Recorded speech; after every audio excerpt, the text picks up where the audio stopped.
پہلی بات تو یہ سمجھیں کہ ایک ہوتا ہے نظام میں فطرت، ایک ہوتا ہے خلق عادت۔ بات کو سمجھیں اچھی طرح۔ اب نظام تو یہی ہے کہ مرد عورت کے ملنے سے بچہ پیدا ہوگا، لیکن خلق عادت یہ ہے کہ بغیر باپ کے بچہ پیدا ہو جائے، یہ خلق عادت ہے۔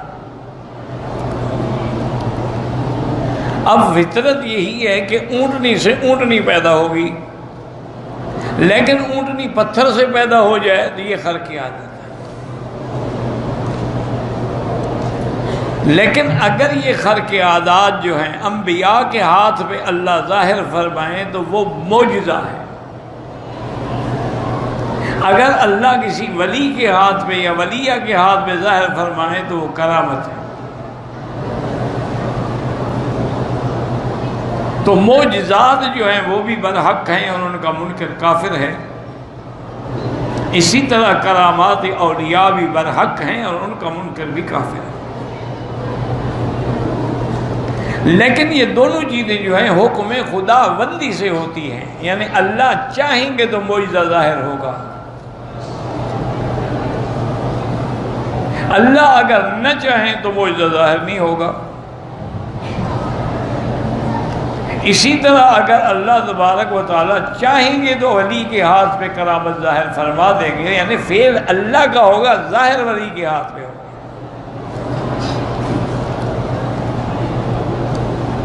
اسی لیے بہت سارے حضرات جو ہیں، اللہ ہدایت دے ہمیں بھی اور انہیں بھی،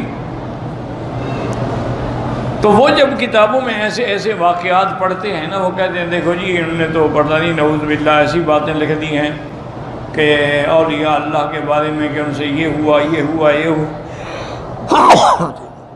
الحمدللہ یہ تو شرک ہے۔ بھائی اگر انہوں نے لکھا ہے کہ یہ ولی کے ہاتھ پہ ولی نے خود اپنے منشے سے کیا ہے تو پھر شرک ہے نا۔ اگر اللہ کی قدرت سے ظاہر ہوا ہے تو پھر اس میں کیا شرک ہو، تو توحید ہے۔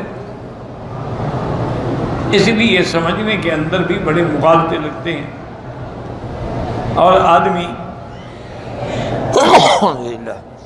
ذہن ضد میں آ کر عیسائیت کے، اب عیسائیوں نے سوچا تو انہوں نے خدا کا بیٹا بنا لیا، کسی نے نعوذ باللہ خود حضرت عیسیٰ علیہ السلام کو خدا بنا لیا، چونکہ عیسائی ذہنی، تم بھی عیسائی ذہنیت سے اگر اولیاء اللہ کی باتیں سوچو گے تو اس کا نتیجہ پھر یہی ہوگا کہ تم بھی پھر شرک میں مبتلا ہو جاؤ۔ حالانکہ اسی لیے علماء کہتے ہیں کہ جو اللہ کے اولیاء صلحاء امت سے کوئی بات ایسی ہو جو بظاہر ہماری سمجھ میں نہیں آ رہی ہے تو اس کو ہم کسی اچھی تعویل کے اچھے محمل پہ اس کا اطلاق کریں گے۔ اچھا، بعض اولیاء اللہ کی کچھ باتیں ایسی بھی ہیں جن کو علماء نے شطحیات کہا ہے کہ وہ بھی انہوں نے ایسے ہیں جیسے کسی بے ہوشی کے عالم میں بات کی ہو، تو اس کی بے ہوشی کے عالم میں جو بات ہے اس کا کوئی اعتبار بھی نہیں ہوتا اور نہ اس پر کوئی فتویٰ لگتا ہے۔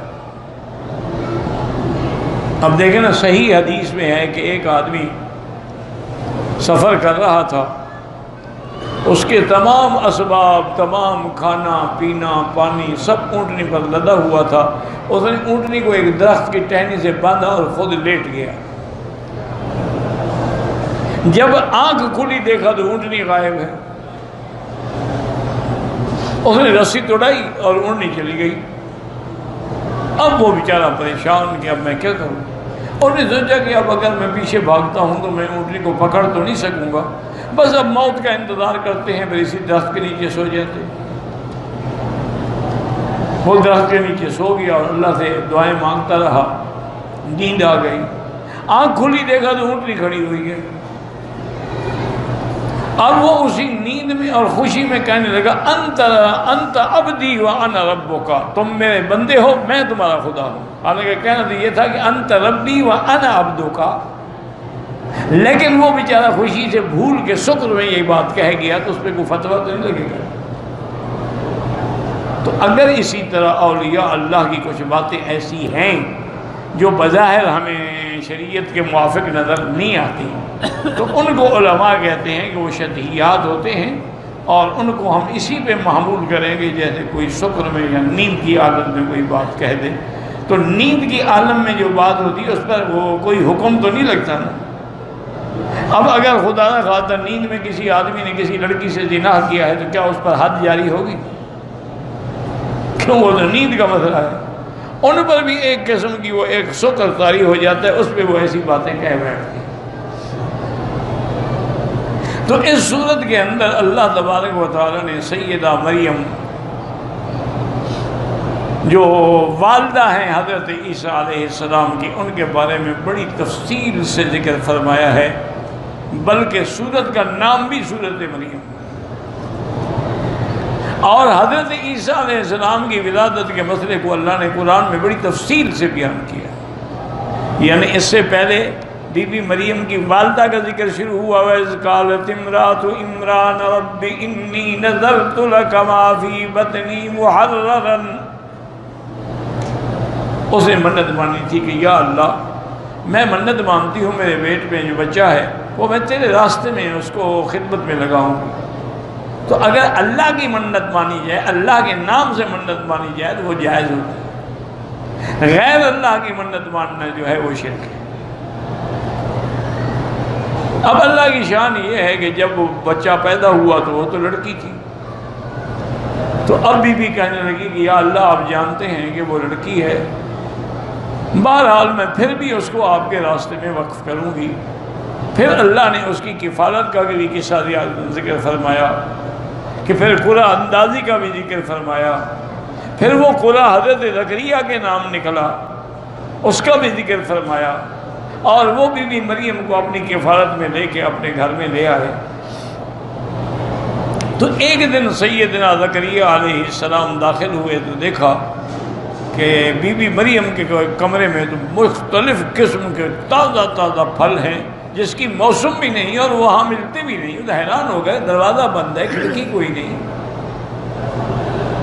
یہ پھل کیسے اندر؟ اب دیکھیں کہ نبی ہیں، پیغمبر ہیں، لیکن حیران ہو گئے۔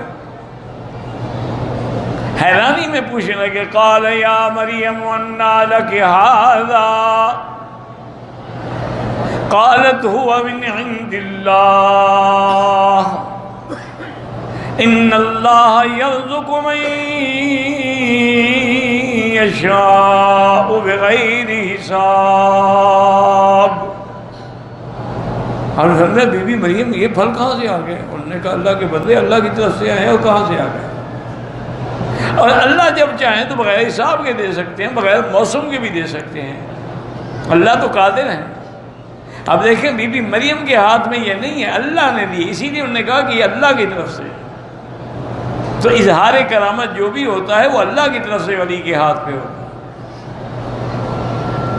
اللہ کی شان یہ ہے کہ یہ واقعہ دیکھنے کے بعد سیدنا زکریا علیہ السلام کے دل میں بھی خیال آ گیا کہ اگر اللہ بی بی مریم کو بغیر موسم کے پھل دے سکتے ہیں تو مجھے بھی تو بغیر موسم کے بیٹا دے سکتے ہیں۔ موسم تو میرا بھی گزر گیا کہ میں بوڑھا ہو گیا، بیوی بوڑھی ہو گئی، لیکن اللہ تو کہتے ہیں ہنالک دعا زکریا ربہ، اب حضرت زکریا نے دعا مانگی۔ تو اس واقعے کے بارے میں اللہ نے قرآن مقدس کی اس سورت مبارک میں یہ واقعہ بڑی تفصیل سے ذکر فرمایا ہے، اور اس کی ابتدا جو ہے وہ حروف مقطعات سے